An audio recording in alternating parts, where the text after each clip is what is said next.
சக்தி மிகுந்த ஒரு அரண்மனை, வானத்தில் மிதக்கும் பெரிய மாயப்பள்ளி. அர்ஜுன் புதிதாக வந்த சிறுவன் தன்னால் நம்ப முடியாமல் சூழ்நிலையை கண்காணிக்கிறான். அவன் முன்பு வெள்ளை மாந்திரீகன் மாஸ்டர் எஸ்ரான் நிற்கிறார். அவர் அவனிடம், அர்ஜுன், உன் பயணம் இங்கே தொடங்குகிறது. ஆனால் நீ முதலில் ஒரு சோதனையை கடப்பாய். எஸ்ரான் தனது கைத்தடியை அசைக்கிறார். திடீரென ஒரு பெரிய பழங்கால புத்தகம் மேசை மீது தோன்றுகிறது. புத்தகம் தானாகவே திறக்கிறது. அதன் பக்கங்கள் வேகமாக புரளுகின்றன. புத்தகத்தின் பக்கங்கள் தானாகவே நகர்ந்து அதன் உள்ளிருந்து ஒரு ஆழமான மர்மமான குரல் பேசுகிறது. பேசும் புத்தகம் ஆழமான மர்மமான குரலில், அர்ஜுன், நீ உண்மையிலேயே தேர்ந்தெடுக்கப்பட்டவனா? அர்ஜுன் திகைக்கிறான்.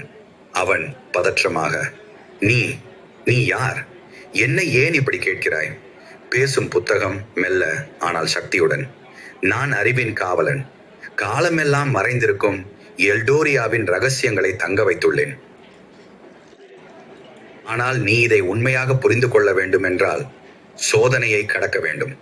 அர்ஜுன் சற்று தைரியமாக, சோதனை? என்ன சோதனை? பேசும் புத்தகம் மிரட்டலாக, இவை 2 கதவுகள்.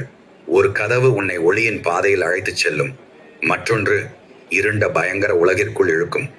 ஆனால் எந்த கதவை திறக்கலாம் என்பது உன் தேர்வு. அர்ஜுன் 2 கதவுகளையும் பார்க்கிறான். ஒன்று தீபம் போல வெளிச்சம் தரும் வெள்ளை கதவு, மற்றொன்று கருமேகமாய் சூழ்ந்த இருண்ட கதவு. அர்ஜுன் 2ஐயும் பார்க்கிறான்.